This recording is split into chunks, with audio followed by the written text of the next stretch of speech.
David Licauco umano'y tinanggal sa isang proyekto dahil ba kay Ruro Madrid.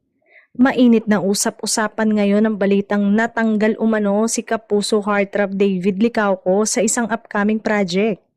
Lumutang ang issue matapos maging paksa ito sa isang segment ng Energy FM 106.7 kung saan tinanong ng host kung naligwak nga ba ang isang proyekto na dapat sanay kasama ang aktor.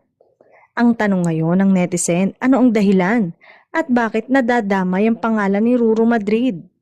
Ayon sa mga espekulasyon, may naganap umanong pagbabago sa lineup ng isang malaking proyekto ng Kapuso Network at sinasabing si Ruro Madrid ang posibleng ipalit sa role na nakalaan para kay David. Hindi malinaw kung anong proyekto ito ngunit marami ang nagtataka kung may kaugnayan ito sa scheduling conflict, creative decision ng production o iba pang internal factors.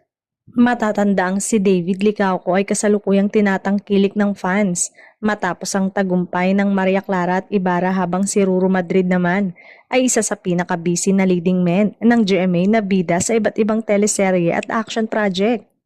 Hanggang ngayon, wala pang opisyal na kumpirmasyon mula kina David at Ruro o sa kanilang management. Nanatiling palaisipan ang totoong dahilan kaya't hinihikayat ang mga fans na maghintay ng opisyal na pahayag bago magbigay ng sariling konklusyon.